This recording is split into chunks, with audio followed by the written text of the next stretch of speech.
Olá pessoal, tudo bem? Aqui quem fala é o professor Pedro Souza e no vídeo de hoje vamos começar a estudar mais a fundo os dispositivos lógicos programáveis. Em particular, no vídeo de hoje vamos começar a estudar como os dispositivos lógicos programáveis podem ser construídos, ou seja, como é a organização interna dos dispositivos lógicos programáveis. É importante dizer inicialmente que os dispositivos lógicos programáveis podem ser divididos em três grandes classes. Os dispositivos lógicos programáveis podem ser do tipo SPLD, que são os dispositivos lógicos programáveis simples, podem ser do tipo CPLD, que são os dispositivos lógicos programáveis complexos, e podem ser as FPGAs, que são os arranjos de gates ou arranjos de portas programáveis no campo. O nível de complexidade aumenta nessa ordem.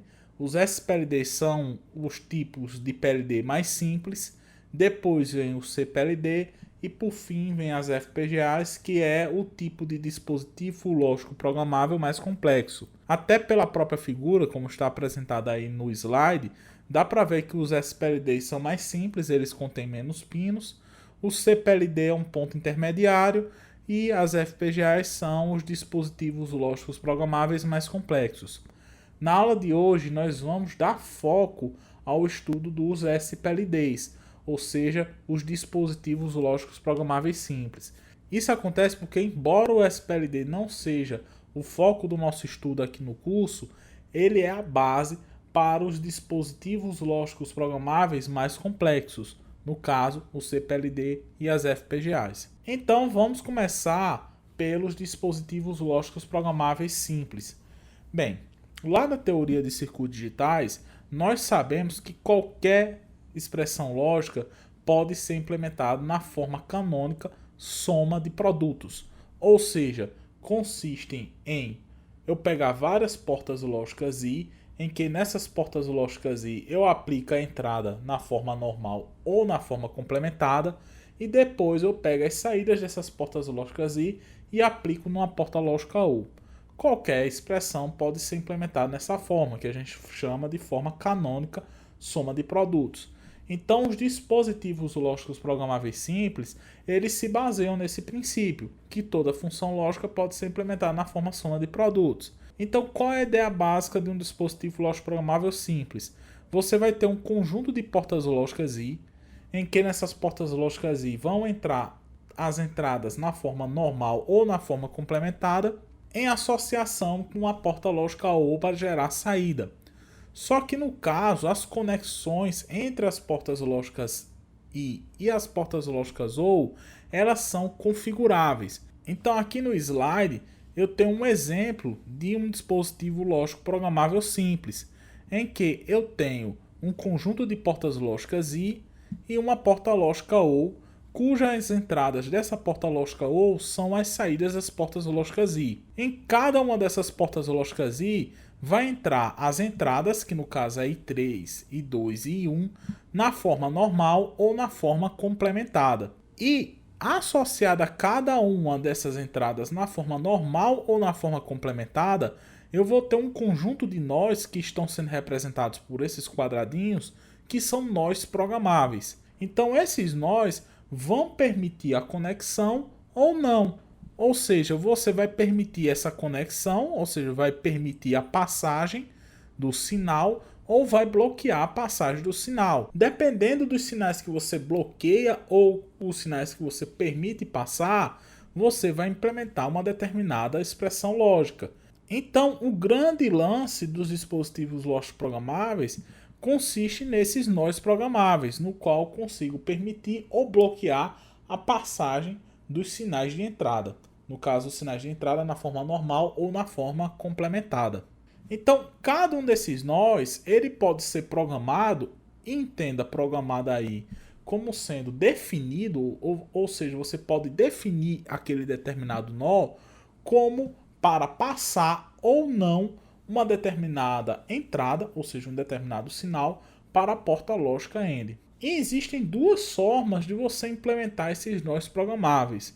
Você pode fazer uma implementação baseada em fusíveis ou você pode fazer uma implementação baseada em memória. Vamos começar o estudo falando sobre a implementação baseada em fusível, que fica mais fácil de entender. Eu acho que aqui todo mundo conhece o que é um fusível.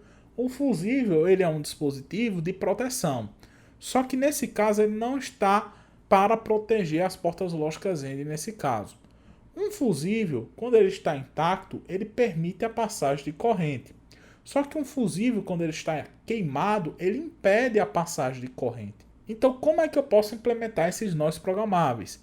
Cada um desse nó programável, na verdade, ele é um fusível. Então, esse fusível, quando ele não está queimado, ele permite a conexão. E quando eu quero bloquear a conexão, eu queimo aquele respectivo fusível. Então, vamos ver quais são as entradas que devem ser conectadas em cada uma das portas lógicas I lá do meu SPLD e vou ver quais são as entradas que não devem ser conectadas. E essas entradas, os fusíveis associados, eu vou queimar. Então, a partir de queimar ou não queimar os fusíveis, e por consequência, eu consigo definir qual é a expressão que vai ser implementada por esse SPLD. Outra alternativa em relação à implementação baseada em fusíveis para os nós programáveis é a implementação baseada em memória. Nesse caso, eu vou utilizar um transistor. Um transistor ele funciona como uma chave eletrônica, em que você permite ou não a passagem de um determinado sinal. Só que o transistor, no caso, ele vai ter um sinal de controle que vai dizer se ele vai funcionar como uma chave fechada ou como uma chave aberta. E esse sinal de controle, ele é um nível de tensão. Geralmente, quando esse sinal de controle ele é nível lógico alto, o transistor ele funciona como uma chave fechada. E quando ele é nível lógico baixo, ele funciona como uma chave aberta. Então, cada um desses nós, eles vão ser compostos por transistores. Aí a pergunta que pode surgir, professor, mas esses valores que vão definir se o transistor vai ser uma chave fechada ou vai ser uma chave aberta, aonde eles vão estar guardados? Nesse caso, esses valores vão estar guardados em uma memória. Quando o dispositivo lógico programável inicia, ele carrega a memória e, a partir dos valores que estão armazenados na memória, ele vai determinar quais transistores vão estar funcionando como chave fechada e quais transistores vão estar funcionando como chave aberta. E, por consequência, você consegue definir quais são as entradas que vão ser ligadas nas portas lógicas I e quais vão ser as entradas que não vão ser ligadas. Logo, você vai estar conseguindo definir uma expressão lógica para aquele SPLD. Então nós temos essas duas tecnologias para implementar os nós programáveis existentes lá no SPLD, a baseada em fusível e a baseada em memória. Já estudando como elas funcionam, vamos detalhar algumas outras características dessas duas topologias de implementação dos nós programáveis. Os dispositivos lógicos programáveis baseados em fusíveis têm a característica de serem programados apenas uma vez. Ou seja, eles não podem ser redefinidos, as conexões não podem ser refeitas. Isso acontece porque os fusíveis, depois de você queimar, você não consegue desqueimar um fusível. E não tem como você trocar esses fusíveis, porque na verdade eles são fusíveis bem pequenos que estão lá dentro do circuito integrado referente ao SPLD. Então você não consegue trocar. Devido a isso, os dispositivos lógicos programáveis baseados em fusíveis, eles são denominados de dispositivos OTP, que vem da sigla de Only Time Programming, ou seja, programáveis apenas uma vez. Por sua vez, os dispositivos lógicos programáveis baseados em memória, eles podem ser reprogramáveis, porque os nós, você pode trocar eles para funcionar como uma chave aberta ou como uma chave fechada, simplesmente trocando o conteúdo da memória. Então, se você trocar o conteúdo da memória, você troca se aqueles nós vão funcionar como uma chave aberta ou se eles vão funcionar como uma chave fechada. Então, diferentemente do SPLD baseado em fusível, o SPLD baseado em memória, ele pode ser reprogramável. E a reprogramação consiste basicamente em trocar o conteúdo da memória. Quando é que eu vou usar um, quando é que eu vou usar o outro?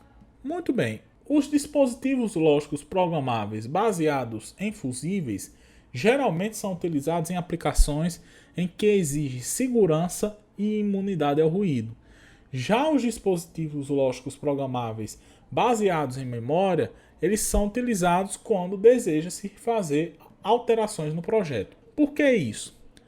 Os dispositivos lógicos programáveis baseados em memória, todo o funcionamento do dispositivo lógico programável está armazenado na memória.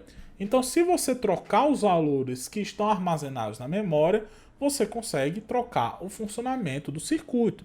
Por isso que ele é reprogramável. Então, quando você quer fazer alteração no projeto, necessariamente você vai ter que utilizar um dispositivo lógico programável baseado em memória. Só que o ruído ele pode alterar os valores que estão armazenados lá na memória interna do SPLD. Um exemplo típico disso é o ruído devido à irradiação solar. Então, devido à irradiação solar, a irradiação solar pode ser tão alta, pode gerar um ruído tão alto que pode alterar os valores que estão armazenados lá na memória do dispositivo lógico programável. Só que nesse caso é uma alteração indesejada. De fato, você não quer alterar o funcionamento do circuito. É o ruído que está alterando o funcionamento do circuito. Então, neste caso, quando você quer prover uma maior imunidade e uma maior segurança à sua aplicação, você pode utilizar os dispositivos lógicos programáveis baseados em fusíveis, já que os fusíveis eles não sofrem o efeito ao ruído, diferentemente dos elementos de memória. Então, por exemplo, em algumas aplicações lá do satélite, em que esses satélites eles sofrem muito com irradiação solar e, por consequência, o ruído, geralmente utilizam-se dispositivos lógicos programáveis do tipo OTP, ou seja, baseados em fusíveis. Os SPLDs, por sua vez, eles são divididos também em três classes. Eles podem ser do tipo PAL, podem ser do tipo PLA ou eles podem ser GAL. Vamos detalhar cada um desses tipos de dispositivos lógicos programáveis simples a seguir. Vamos começar nosso estudo sobre os PALs, que foram os primeiros dispositivos lógicos programáveis e também são os dispositivos lógicos programáveis mais simples possíveis. Então, um PAL, que vem do acrônimo em inglês para Programmable Array Logic, ele consiste em um arranjo de portas lógicas AND programável, ou seja, eu consigo definir quais são as entradas dessas portas lógicas AND, e um arranjo fixo de portas lógicas OR, ou seja, já está pré-definido quais vão ser as entradas dessas portas lógicas OR, eu não consigo alterar. Num PAL, eu consigo alterar apenas as entradas das portas lógicas AND, não consigo alterar as entradas das portas lógicas OR.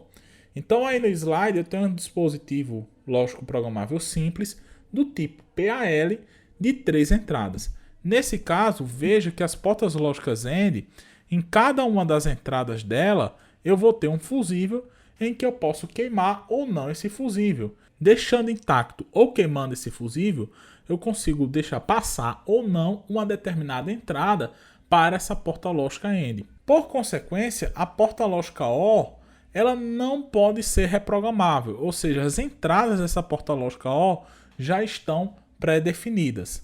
Então, a partir da configuração apenas das portas lógicas AND, desses nós programáveis aqui das portas lógicas AND, é que eu consigo definir qual vai ser a expressão lógica implementada por esse PAL. Então, por exemplo, vamos supor que eu queira implementar essa função lógica aqui.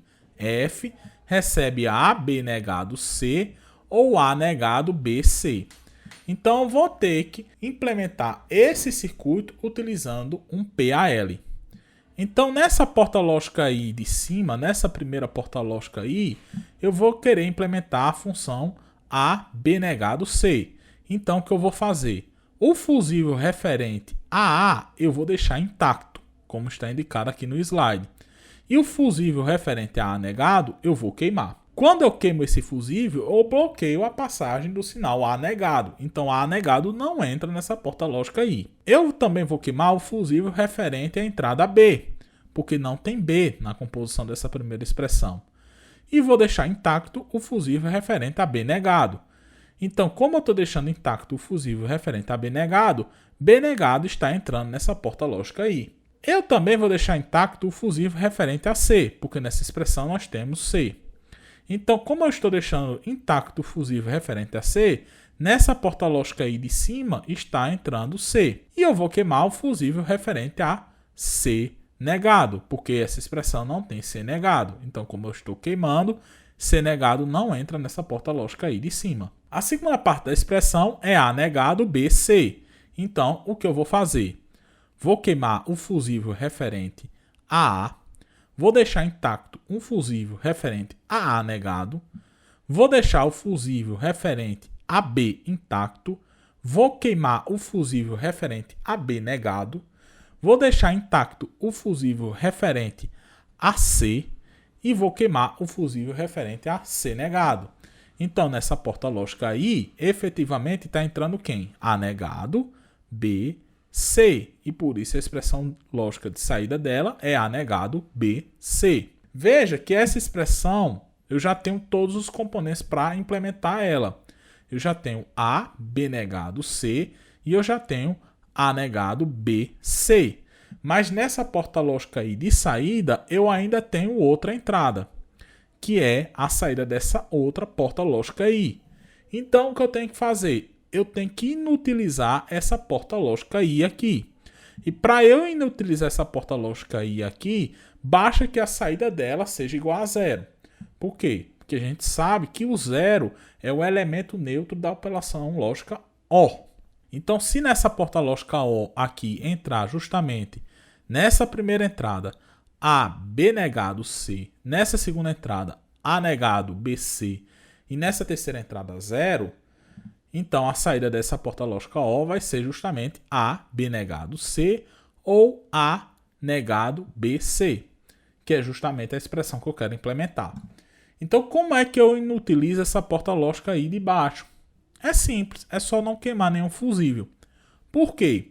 Porque veja que nessa porta lógica aí de baixo, se eu não queimar nenhum fusível, vai entrar quem? A negado, B, B negado, C e C negado. E a gente sabe lá da operação lógica aí que quando eu tenho A e A negado, o resultado disso é zero. B e B negado, o resultado disso é zero. E C, C negado, o resultado disso é zero. Então, como eu estou entrando A e A negado, a saída dessa porta lógica aí já é zero. Como eu estou entrando B e B negado, o resultado dessa porta lógica aí também é zero. E C negado, o resultado dessa porta lógica aí também é zero. Então, para eu inutilizar uma porta lógica aí numa estrutura de PAL, basta eu não queimar nenhum fusível. Eu deixo todas as conexões intactas. Quando eu deixo todas as conexões intactas, a saída da porta lógica é zero e, por consequência, ela está sendo inutilizada. Evidentemente que você não vai desenhar todos os fusíveis em um PAL mais complexo. Então, existe uma notação simplificada para indicar quando um fusível está queimado e quando o fusível está intacto. Ou seja, quando não há conexão e quando há conexão daquela respectiva entrada na porta lógica aí. Nesse caso, para indicar conexão, nós vamos indicar através de um X ou através de uma bolinha. Geralmente, em PAL, nós utilizamos um X. Então, para essa porta lógica aí aqui, o que vai acontecer? A está conectado porque tem um X na linha referente a A. B não está conectado porque não tem X. E C está conectado porque tem uma bolinha. Sempre lembrando que é X ou bolinha indica conexão. Então, nessa porta lógica aí, vai entrar quem? Vai entrar A e C. Então, nessa porta lógica aí, a saída dela vai ser AC. Isso equivale a você fazer o quê? Deixar o fusível de A intacto e queimar o fusível de B, como está indicado aqui na figura. Então, em resumo, no PAL, você tem o arranjo de portas lógicas I, cujas entradas são programáveis, ou seja, você consegue definir quais são os nós que vão permitir ou não a passagem de sinal, mas o arranjo de portas lógicas OR é fixo. Por sua vez, num PLA, você vai ter uma estrutura um pouco diferente. Num PLA, você vai ter um arranjo de portas lógicas I, que é programável, só que o arranjo de portas lógicas OR também é programável. Então você consegue definir tanto as entradas das portas lógicas I, mas também você vai poder definir as entradas das portas lógicas OR. Então aqui no slide nós temos um PLA e veja que no PLA você tem um arranjo de portas lógicas I cujas entradas são programáveis, ou seja, você consegue definir quais vão ser as entradas que vão entrar em cada uma dessas portas lógicas I aqui. Só que o arranjo de portas lógicas OR também é programável. Você consegue definir quais vão ser as entradas que vai entrar em cada uma dessas portas lógicas OR. Essa é a principal diferença de um PLA para um PAL. Lá no PAL, esse arranjo de portas lógicas OR, ele não é programável, ele é fixo. Já no PLA, o arranjo de portas lógicas OR também é programável. Então vamos, por exemplo, implementar essas duas expressões lógicas utilizando um PLA. A expressão para S e a expressão para Cout. Para quem tem um conhecimento um pouco mais avançado aí de ciclos digitais, vai notar facilmente que essas duas expressões correspondem a um somador completo. Então, no caso, eu vou ter três entradas, que são as entradas A, B e Cin, e eu vou ter duas saídas, que é a saída S e CO. Note que esse PLA que eu vou usar, ele tem três entradas, então tá ok, eu vou usar as três entradas, mas ele tem quatro saídas. Então essas duas últimas portas lógicas OR, elas não vão ser utilizadas na minha implementação. Então vamos começar a implementar a função lógica referente a S. Para implementar a função lógica referente a S, eu tenho que primeiro implementar o termo anegado B e Cin. Para implementar o termo anegado B e Cin, vou implementar nessa porta lógica I aqui, essa primeira. Então, para implementar A negado, B negado, Cin, eu vou fazer a conexão com A negado, vou fazer a conexão com B negado e vou fazer a conexão com Cin. Essas conexões estão indicadas aqui pelos xizinhos. Então, para essa primeira porta lógica I, eu faço a conexão com A negado, com B negado e com Cin. Então, a saída dela vai ser A negado, B negado, Cin. Essa segunda parte aqui da expressão lógica, eu vou implementar nessa segunda porta lógica I. Nessa segunda porta lógica I, a expressão de saída dela deve ser A negado, B, Cin negado. Então, ela deve entrar o que nessa porta lógica I? Deve entrar A negado, por isso que está indicada a conexão aqui com xizinho, B, por isso que está indicada a conexão aqui com xizinho, e Cin negado, como está indicado a conexão aqui. Então, a saída dessa porta lógica I vai ser quem? A negado, B, Cin negado. Esse terceiro termo é A, B negado, Cin negado. Vou implementar nessa porta lógica I aqui. Então, nessa porta lógica I vai ter que entrar quem? A, cuja conexão está aqui, B negado, cuja conexão está aqui, e Cin negado, cuja conexão está aqui. Então, realizando essas conexões, a saída dessa porta lógica I vai ser A, B negado, Cin negado. E por fim, para implementar S, o último termo é A, B, Cin. Então, vou implementar esse termo nessa porta lógica aqui. Então, nessa porta lógica I vai ter que entrar A, por isso que a conexão está indicada, B e Cin. Então, na saída dessa porta lógica I, eu vou ter A, B e Cin. E para implementar S, eu vou ter que somar todos esses termos aqui, ó. Esses quatro termos que são gerados nessas quatro primeiras portas lógicas I. Então, para indicar essa conexão, basta eu dizer que para essa porta lógica OR aqui, que vai gerar a saída S, eu vou fazer a conexão com essas quatro primeiras portas lógicas I. Isso quer dizer o quê? Que as saídas dessas quatro primeiras portas lógicas I vão ser ligadas na entrada dessa porta lógica OR aqui, que vai gerar S.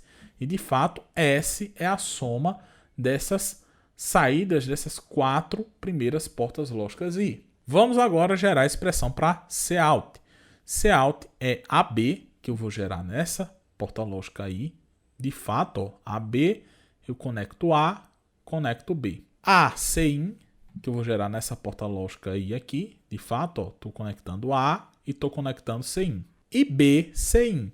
Para gerar B, Cin, vou gerar nessa porta lógica I aqui, que de fato eu estou conectando B e estou conectando Cin.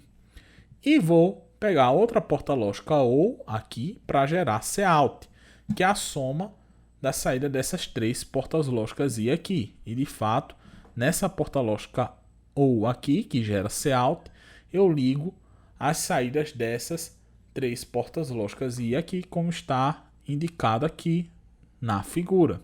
Então aqui eu tenho S e eu tenho Cout.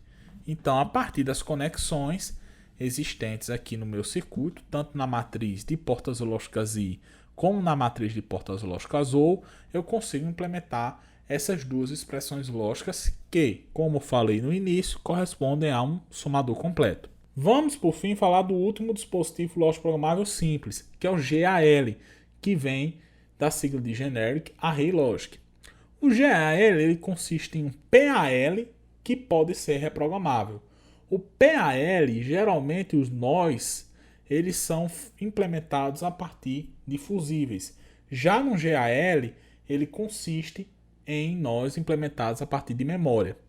Por ser um PAL, ele consiste num arranjo de portas lógicas I cujas entradas são programáveis e um arranjo de portas lógicas OR cujas entradas são fixas. Outra característica do GAL é que eles são compatíveis pino a pino com PAL. Isso quer dizer que se você tiver uma aplicação que usa um PAL, você pode simplesmente trocar aquele PAL por um GAL, que a aplicação vai funcionar normalmente.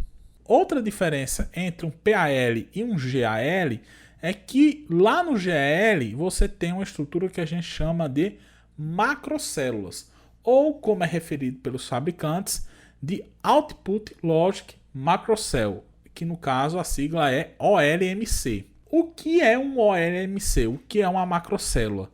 Uma macrocélula é um arranjo adicional em que você consegue configurar aquela macrocélula tanto para implementar lógica combinacional como para implementar lógica sequencial. Isso aqui fica claro de entender quando você pega a estrutura aí do PAL. Se você observar bem, o PAL ele consiste apenas em portas lógicas. E a grande maioria dos circuitos sequenciais eles contêm elementos de memória. Geralmente esses elementos de memória ou são LETs ou são flip-flops. Então se você analisar aí o diagrama de um PAL, você vai ver que não tem nenhum LET e nenhum flip-flop. Então os PALs eles não permitem implementar de forma tão fácil uma lógica sequencial. Eles permitem implementar apenas lógicas combinacionais. Desta forma, lá no GAL, você vai associar também os flip-flops e os LETs, que dessa forma permite que o GAL, além de implementar lógicas combinacionais, que já eram permitidas na implementação no PAL, permite implementar lógicas sequenciais, porque a partir de agora você tem elementos de memória para implementar aquela lógica sequencial. Então, basicamente, a macrocélula consiste em quê? Consiste lá naquele arranjo de portas lógicas OR, junto com uma lógica de saída, em que essa lógica de saída justamente vai selecionar se o GAL vai implementar uma lógica combinacional ou se o GAL vai implementar uma lógica sequencial. Veja que a estrutura geral não muda, você ainda tem um arranjo de portas lógicas I programável e um arranjo de portas lógicas OR fixo. A única diferença ali do GAL para o PAL é a presença dessa lógica de saída que vai definir se o GAL vai implementar a lógica combinacional ou lógica sequencial. Então uma grande diferença do GAL é que ele permite a implementação de lógicas sequenciais, que vão ser amplamente utilizadas quando você está projetando, por exemplo, máquinas de estado. A família mais conhecida de dispositivos lógicos programáveis simples é a família GAL da Lattice. Ela é uma família bastante popular, até hoje ainda é disponível de ser encontrada no mercado e permite implementação de circuitos digitais de baixa até média-baixa complexidade. Então, por exemplo, você vai ter o GAL 18V10. A numeração da família da Lattice de GAL é o seguinte: o primeiro número, que no caso aqui é 18, refere-se à quantidade de entradas. E o segundo número, que nesse caso aqui é o 10, vai referir-se à quantidade de saídas. Para cada saída, você vai ter uma macrocélula. Então, por exemplo, para o GAL 18V10, como ele tem 10 saídas, você tem 10 macrocélulas de saída. E essa macrocélula de saída, que no caso aqui é o OLMC, ele vai permitir você selecionar se esse GAL vai implementar uma lógica combinacional ou se ele vai implementar uma lógica sequencial. Então, pessoal, por hoje nós ficamos por aqui. No vídeo de hoje, começamos a estudar os dispositivos lógicos programáveis, falando especificamente do SPLD. O SPLD ele é importante, embora ele não seja tão mais utilizado hoje na indústria, porque ele vai servir de base justamente para os CPLDs, que são os dispositivos lógicos programáveis complexos, que serão vistos na próxima aula. Então, conto com todos, espero que fiquem bem e até a próxima.